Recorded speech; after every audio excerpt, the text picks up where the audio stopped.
The candlelight flickers across 12 faces gathered around our dining room table. My father sits at the head, his birthday candles casting a warm glow that softens the lines of age around his eyes. I sit quietly, watching the scene unfold like I'm somehow separate from it. A spectator in my own family. Mom's hand rests briefly on my shoulder, her touch warm through the thin fabric of my blouse.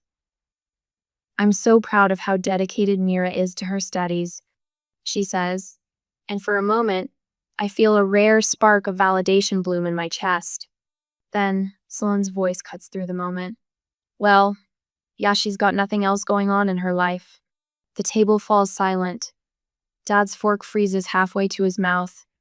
Aunt Martha's eyes dart between us, her smile faltering. I stare at my plate, watching the mashed potatoes cool. Someone Uncle Paul, I think, offers an uncomfortable chuckle that dies as quickly as it started. "No friends, no boyfriend, no job," Sloane continues, her voice carrying the same casual cruelty she's perfected over 30 years. She reaches for her wine glass, takes a deliberate sip. "Just books and my kids." I look up then, meeting Sloane's gaze across the polished oak table. My sister's smirk sits perfectly on her face, like she's just made a harmless joke we should all appreciate. At 30, she still possesses the effortless ability to make me feel small. Like I'm still the little sister trailing behind her, desperate for approval. The air in the room shifts. Everyone waits for my response. I force my lips into what I hope passes for a smile, though it feels more like a grimace. The wound forms beneath my expression, invisible but deepening. "How is the college application process going, Mira?" Dad asks, his clumsy attempt to change the subject both touching and insufficient. Before I can answer, Sloane interrupts again. "Honestly, if I didn't ask her to babysit, she'd probably be growing moss at home." Something tightens inside me then, my hands around my water glass, my jaw, something deeper I can't name. Across the table, Cousin Lana catches my eye. Something passes between us, a silent acknowledgement I've never noticed before. In that moment, I see the pattern that's been there for years. Sloane's casual dismissals, the way my family nods along, the expectations that I'll always be available for her children while my own life waits. I say nothing. The choice feels strangely powerful, more than any defense could be. Later, after the cake has been served and the conversation has moved on to safer topics, my mind drifts back to yesterday racing from AP Biology to Sloane's house because she had an emergency hair appointment. The boys were watching television when I arrived, homework forgotten on the kitchen counter. Sloane didn't return for 4 hours. I think about last month's college fair, the one I missed because Ethan had a cold. About the Stanford application deadline I barely met, typing feverishly at midnight after putting the boys to bed when Sloane's quick dinner with friends stretched past 11. Just for an hour, her texts always read. 1 hour becomes 3. 3 becomes an evening. My textbooks sit unopened. My own deadlines approach, then pass. In the kitchen after dinner, I stand alone at the sink, methodically rinsing plates and loading them into the dishwasher. The familiar rhythm soothes me, gives my hands something to do while my mind replays Sloane's words. A presence beside Milana, rolling up her sleeves and grabbing a dish towel without asking. "You know she's wrong about you, right?" she says quietly, eyes fixed on the glass she's drying. The simple statement cuts through years of doubt. I've never heard anyone in my family contradict the narrative Sloane has created about me. I nod wordlessly, unable to find my voice. Something shifts in my expression. I feel it happening, like a door long shut creaking open. Lana places the dried glass in the cabinet and turns to me, her voice low so the others in the living room can't hear. "You don't owe her free childcare just because you're her sister." The words hang between us, dangerous and true. When I finally respond, my voice sounds steadier than I expect. I know. But do I? Have I ever really known that? The realization settles over me like a new weight, heavier than before, but somehow less suffocating. What would you do if your own family openly mocked your dreams and took your kindness for granted? Stay with me, because my response over the next few weeks will leave you speechless and, might just inspire you to reclaim your own worth. My calendar hangs on the wall beside my desk, a grid of tiny squares filled with more of Sloane's commitments than my own. Red ink marks babysitting days that consume most afternoons and weekends. Blue ink me actual life appears in thin slivers between her demands. I trace my finger over next weekend, already blocked out in red. Boys, 11 a.m. to 6 p.m. A familiar heaviness settles in my chest. The Stanford application sits half-finished on my laptop, due in 3 days. My AP Bio study group needs my research contribution by Sunday. My phone lights up with another text. Sloane, of course. Can you take the boys Wednesday too? Dinner with clients. No, please. No acknowledgement that Wednesday is already marked for my college interview prep. Just another demand, as casual as borrowing a sweater she'll never return. The realization clicks into place like the final piece of a puzzle I've been assembling for years without seeing the picture. Sloane doesn't view me as a person with my own life. I'm a resource. Free childcare with a convenient blood connection. I stand before my bathroom mirror, gripping the edge of the sink.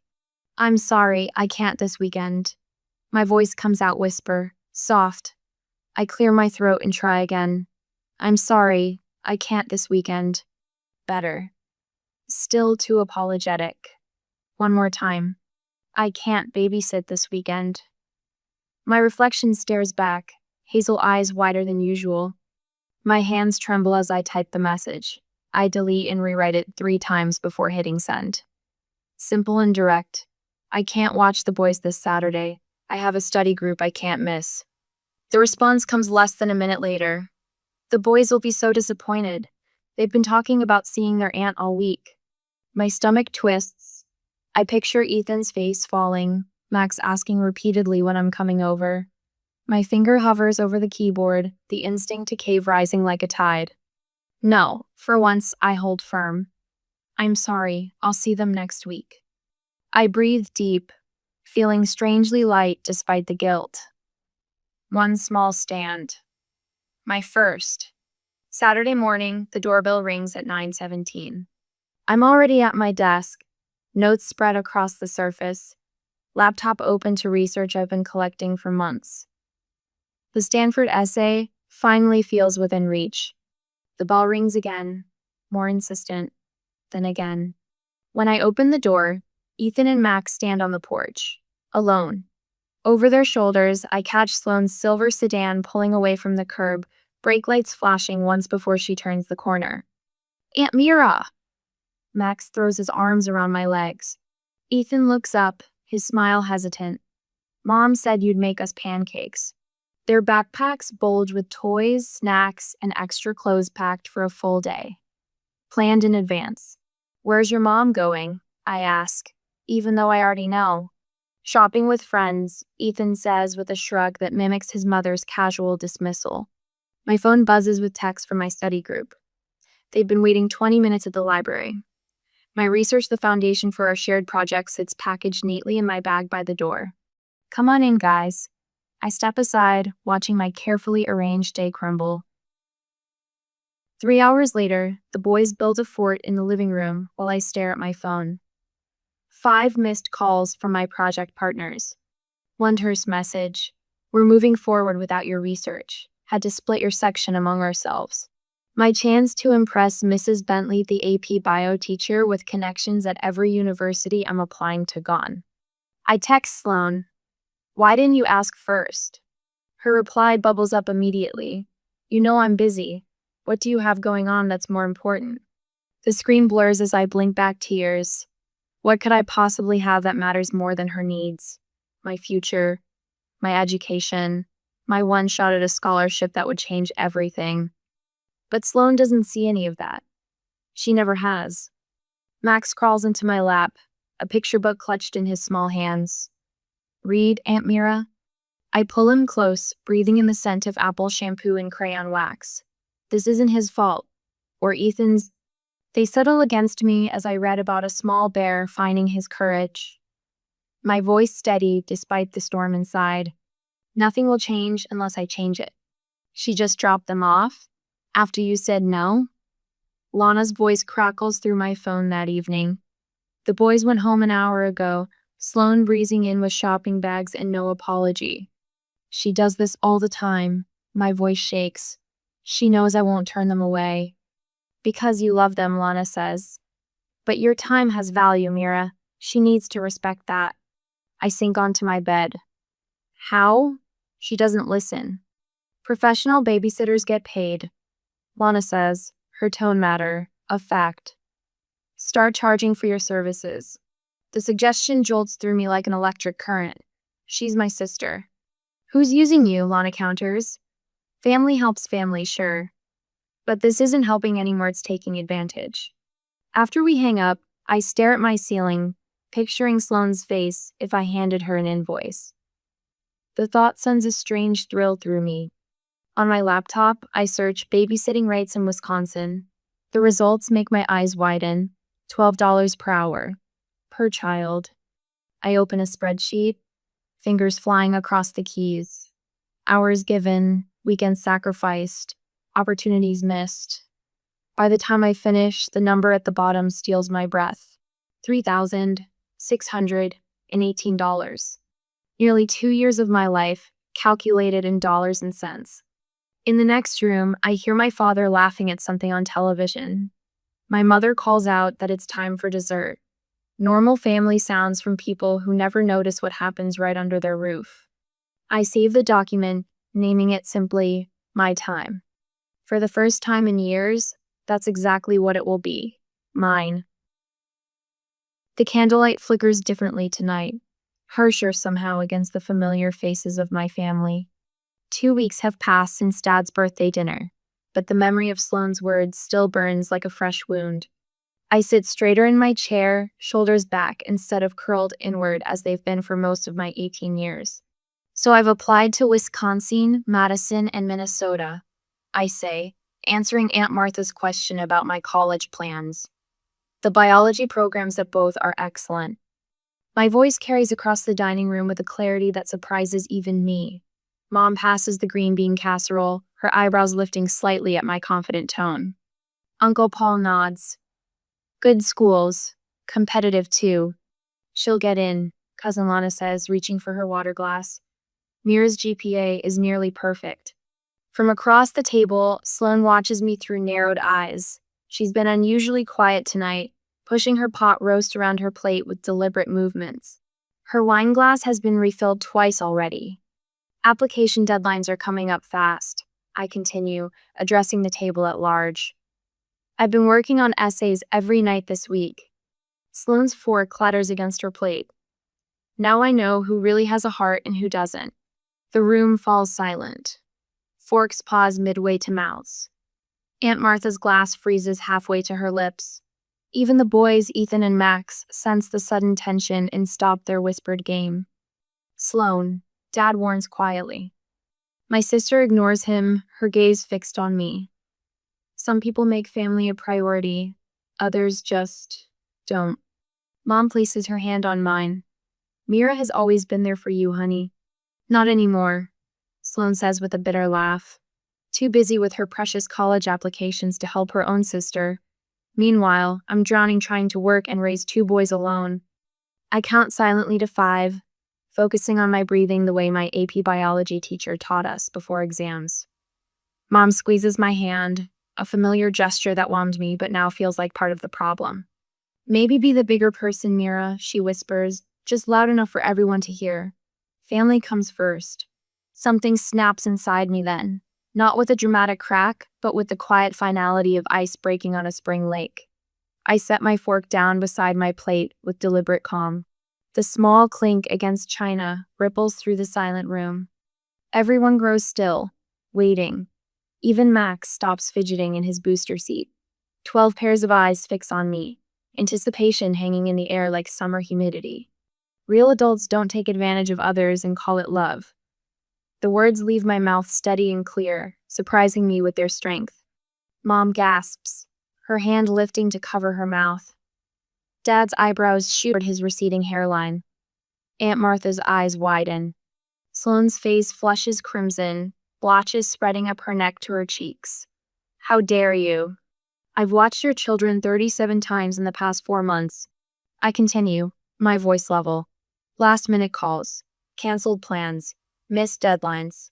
All so you could have just an hour that always turned into 4 or 5. Dad clears his throat but says nothing. His fingers tap against the tablecloth, a nervous habit I've seen 1,000 times.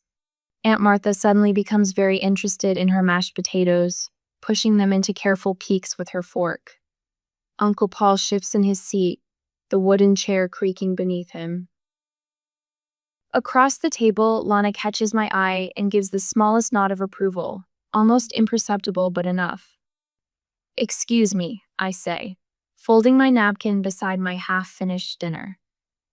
The chair legs scrape against hardwood as I stand. No one stops me as I walk through the kitchen and out onto the back porch. The April evening wraps around me, cool air filling my lungs. My heart pounds in my chest, but my hands remain steady as I pull my phone from my pocket.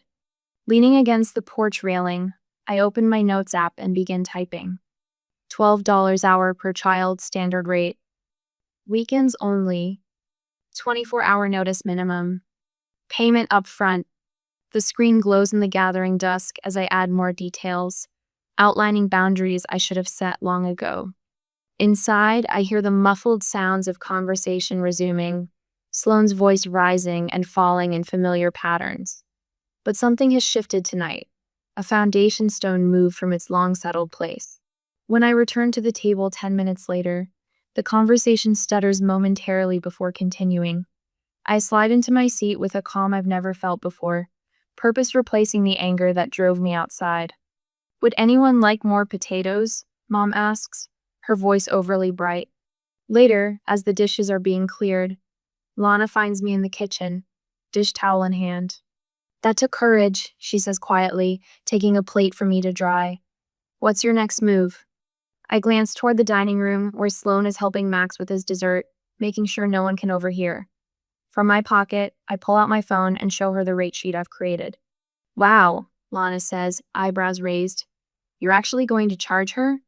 "Her and anyone else who wants my time," I reply, surprised at the steadiness in my voice. "I'm worth more than free labor."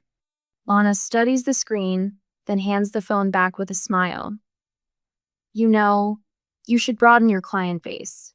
Sloane isn't the only one who needs reliable childcare." An idea forms, taking shape like a specimen under a microscope, clear and defined. I nod slowly. You're right. That night, my bedroom quiet around me at last. I sit at my desk and open Facebook. The blue light of the screen illuminates my determined expression as I craft a post with careful, measured words. Summer babysitting available, weekends only. $12 hour per kid, CPR certified. Looking for respectful families only. My finger hovers over the post button. In the glow of the screen, I glimpse my reflection, shoulders straight, chin lifted. Then I press firmly, sending my declaration out into the world. What happens when you finally stand up for yourself after years of being taken for granted? Does the world collapse, or does it open up? I'm about to find out. My phone buzzes on the nightstand, jolting me from the calculus problem I've been staring at for 20 minutes. Not Sloane again, but when I glance at the screen, the notification surprises me. "Mrs. Landon, would you be available this Saturday from 2 to 6 p.m. to watch Emily and Jason? We pay $15 hour per child." I blink twice, rereading the message from my English teacher's wife. My post has been up less than 6 hours. The phone buzzes again and again. Each notification brings a similar request: neighbors, church members, parents of underclassmen needing childcare, all offering payment. Unlike Sloane's demands, each message contains a please, a specific time frame, and an acknowledgement of compensation. I open my calendar app, the one I've used to track Sloane's emergencies for 2 years, and begin blocking out my new schedule. Within 3 days, every available weekend slot fills with paying clients.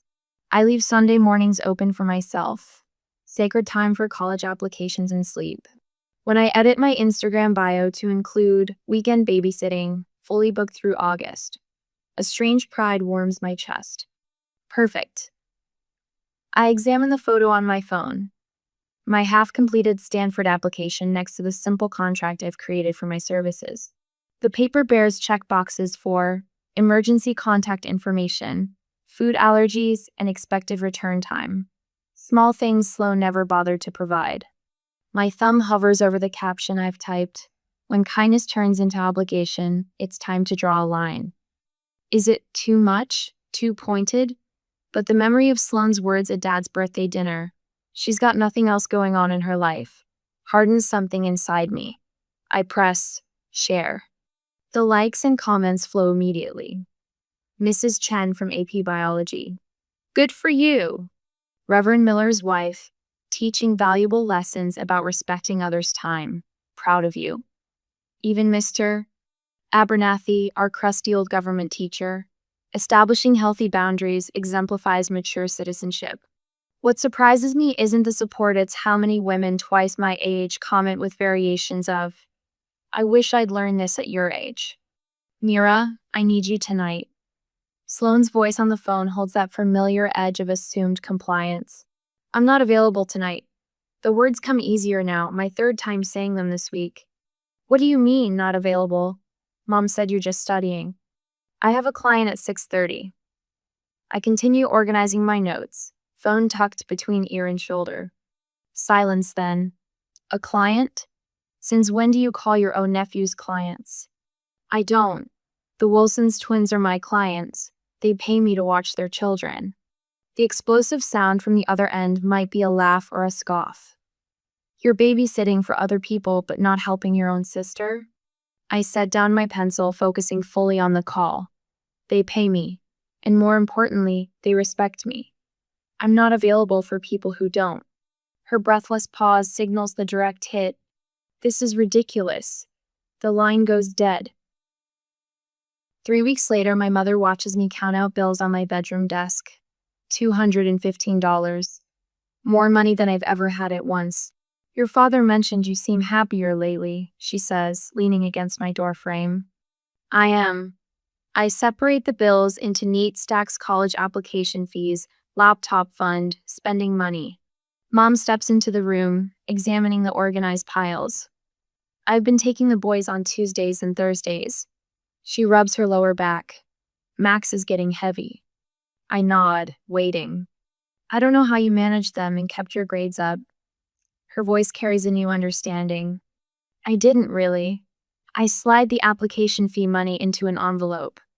I missed 2 scholarship deadlines last month because Sloan dropped them off without warning. Mom's face tightens. We both know this admission would have sparked an argument 3 weeks ago, a lecture about family obligations. Now she just sighs. Well, I'm proud of you for. She gestures vaguely at my desk, my calendar, the new confidence in my posture. All of this, taking charge. When she leaves, I open my laptop, still an ancient hand-me-down from Dedan Research Models that would support the biology program's software requirements. In 6 more weekends, I'll have enough. My phone lights up with a text from Lana.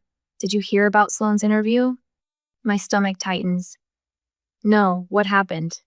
Sitter canceled last minute. She missed it. I sink onto my bed. The district manager position she's wanted for months, the one that would finally give her benefits and regular hours. Despite everything, a pang of guilt surfaces. The next text follows quickly. Not your problem. You warned her the world doesn't run on her schedule. I stare at the ceiling, thinking of Ethan and Max. They didn't ask for any of this. For their unreliable mother, for the instability.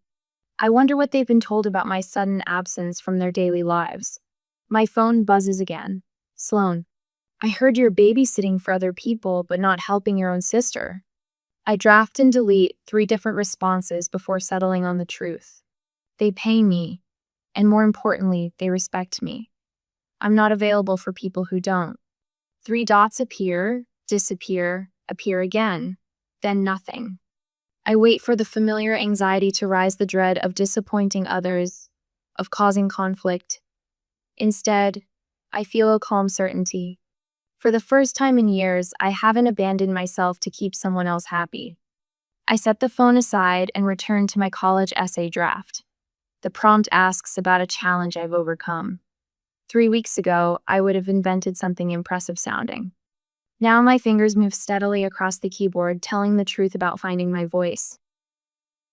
The candles on Mom's birthday cake throw dancing shadows across the dining room. 2 months since Dad's birthday dinner, but the room feels different now. I sit straighter in my chair, no longer hunched as if waiting for the next blow. Uncle Paul asks about my college applications while passing the green bean casserole. Madison's biology program would be lucky to have you. Across the table, Sloane shifts in her seat. She interjects about Ethan's soccer tournament, but Aunt Martha keeps her focus on me. Have you heard back from any schools yet? Before I can answer, Sloane taps her fork against her water glass. Mom, did I tell you about the promotion I'm up for? Dad nods politely, but his eyes drift back to me. The family orbit no longer revolves exclusively around Sloane's son. Ethan tugs at Sloane's sleeve. When's Aunt Mira coming over again? She promised to help with my science project. The question drops into the conversation like a stone into still water. Sloane's fork freezes midway to her mouth. Why doesn't Aunt Mira come play anymore? Max pipes up from his booster seat, tomato sauce ringing his mouth. The room grows quiet. 12 pairs of eyes drift between Sloane and me. Aunt Mira is busy with school things, she finally says, the words sounding hollow even to my ears. Nobody says it, but everyone at the table recognizes the deflection. After dinner, I find Ethan alone on the back porch steps, knees pulled up to his chest. The evening air carries the scent of lilacs from Mrs. Henderson's yard next door. You okay, buddy? His small shoulders lift in a half-hearted shrug. Are you mad at us? My heart cracks open. I turn to face him fully, waiting until his eyes meet mine. I love you very much, I say, each word deliberate. I'm just teaching your mom about respect. Ethan considers this, his forehead creased in concentration. Mom says we always have to say please and thank you. A laugh escapes me, unexpected and genuine. That's exactly right. The screen door creaks. Mom steps onto the porch, dish towel slung over her shoulder. After Ethan scampers inside, she lowers herself onto the step beside me with a sigh that speaks of bone-deep weariness. I didn't realize how much you were doing for your sister, she says after a long pause. I study the chipped polish on my fingernails. What do you mean? I've been watching the boys twice a week since you. She trails off, searching for the right words. Since you became unavailable. It's exhausting, she admits, voice barely above a whisper. I don't know how you managed with school. For years, I've craved this recognition. Now that it's here, I'm not sure what to do with it. Back inside, the conversation in the living room shifts when I enter. Uncle Paul asks about my little babysitting business, his tone carrying genuine interest. She's made quite a name for herself, Lana offers. She's booked solid through August. I saw your Instagram post about safety tips for new sitters, Aunt Martha adds. Very professional. Sloane starts to interrupt, something about unreliable childcare, but Dad gently redirects her. Another shift in the family current, subtle but unmistakable. Later, passing the hallway bathroom, I overhear Aunt Martha's voice. You took advantage of her goodness, Sloane. My sister's response is too quiet to make out, but the defensive tone carries through the door. I slip away, a strange satisfaction warming my chest. This isn't just about me anymore. The entire family system is recalibrating around this new truth. In the kitchen, Lana helps me arrange cookies on a serving platter. Everyone's talking about it, she says quietly. Not just tonight. At book club, Mom mentioned how you'd started charging fair rates.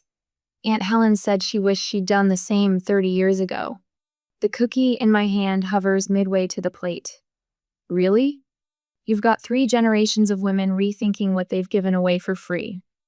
When Uncle Paul asks about my college plans over dessert, I speak with a confidence that would have been unthinkable months ago. I've already been accepted to Wisconsin State with a partial scholarship. I say, the words no longer feeling like bragging. Just before we leave, Sloane corners me by the coat rack. Her eyes glitter with something between anger and desperation. You've turned everyone against me, she hisses. I take my time buttoning my coat. When I finally meet her gaze, my voice comes out calm and clear. I'm no longer the free babysitter everyone assumed I'd always be. I have goals, and I decide who gets my time. The power isn't in the words themselves, but in the quiet certainty behind them. Sloane blinks first, taking half a step back. As I walk to the car, I catch Mom watching me with something new in her eyes. Not just pride, but respect. I've claimed my worth after years of being undervalued. The world hasn't ended. Instead, it's expanded to make room for this new version of me, one who knows exactly what she's worth. The acceptance letter from Wisconsin-Madison sits pinned to my bulletin board, its official letterhead catching the morning light. Next to it, 3 other college letters form a row of possibilities I couldn't have imagined 6 months ago. I run my fingers across my new laptop keyboard purchased with my own money and check my calendar for the day. Study group at 10, babysitting the Henderson twins at 2, coffee with Lana at 5. No emergency text from Sloane, no last-minute please, just my time, organized by my choices. Dad pokes his head through my half-open door. You heading out soon? After breakfast. I close my biology notes and stretch. I'm meeting the study group at the library. He lingers, his eyes traveling to the acceptance letters. I told Dr. Washburn about Madison yesterday. He has a colleague in their biology department. The pride in his voice warms something deep inside me. Not the desperate gratitude I once felt for scraps of attention, but something steadier. Mutual respect. Higher, Aunt Mira, push me higher. Ethan pumps his legs on the swing, his face tilted toward the spring sky. I give another push, watching his body soar through the air. Max toddles around the sandbox nearby, his chubby hands packing sand into a bright red bucket. From a bench 20 yards away, Sloane checks her watch. 30 more minutes, boys, she calls. Our arrangement glows crisp and clear between us. Tuesdays and Thursdays, 3:30 to 5 o'clock. $20 per session. Sloane tried negotiating the rate down once. I simply walked away. She never tried again. Do the countdown, Aunt Mira, Ethan squeals. I grab the chains of his swing during his forward arc, holding him suspended for one dramatic moment. 3, 2, 1. Blast off. I release the swing and he sails forward, shrieking with delight. These moments, the ones I choose, rather than the ones thrust upon me, shine brightest now. Mom sets a casserole on the dining room table, her movements more deliberate than they were a year ago. She started taking a watercolor class on Wednesdays, the same night she used to watch the boys while Sloane went to book club. I told Karen I couldn't host the fundraising committee anymore, Mom mentions, passing the salad. Twice a month is plenty. The confidence in her voice mirrors my own journey. The lessons of boundaries spreading through our family like ripples in water. Mira's getting an award at graduation, Dad announces. Department recognition for her biology research project. Aunt Martha nods. I saw your post about it. Fascinating work. Across the table, Sloane pushes food around her plate. Must be nice having so much free time for bugs, she mutters, the familiar edge creeping into her voice. The table quiets. I feel the familiar tightening in my chest. Before I can respond, Dad clears his throat. Speaking of time management, Sloane, how's that promotion coming along? The redirection flows so naturally, I almost miss it. Aunt Martha follows with a question about Sloane's department. The conversation shifts. I catch Dad's eye. The slight nod between us acknowledges what just happened. He stepped in, so I didn't have to. The family system recalibrating around my worth rather than despite it. But Jessica always expects me to drop everything when she calls. My cousin Amy twists her friendship bracelet, her 14-year-old face creased with frustration. We sit on the back porch swing, watching evening settle over the yard. Your kindness is precious. Share it with those who value it, I tell her. But isn't that selfish? I shake my head. There's a difference between selfish and self-respect. One takes from others, the other simply requires that others not take from you. Amy considers this. Did Aunt Sloane get mad when you stopped being available all the time? Furious. I laugh softly. But then something unexpected happened. The boys started getting more quality time with me, not less. Ethan told me he likes having special Aunt Mira days on the calendar, she says. I smile, thinking of my nephew's latest words. Waiting makes it more special. My suitcase lies open on my bed, half packed for college. Textbooks and sweaters folded neatly beside my microscope. On my desk, Ethan's crayon drawing a stick figure with brown hair surrounded by butterflies. Across the top in wobbly letters, I love when you babysit us. Beside it sits my calendar, next semester already marked with visits home. 2 weekends each month highlighted in yellow. Ethan and Max time. I pin the drawing to my bulletin board alongside the acceptance letters. The boundaries I built weren't walls after all. They were bridges stronger and safer than the worn paths of obligation I once traveled without question. Tomorrow I'll drive away from this house, but I'm not leaving behind what matters. I'm taking with me the gift of my own worth, and the knowledge that true love thrives within clear boundaries.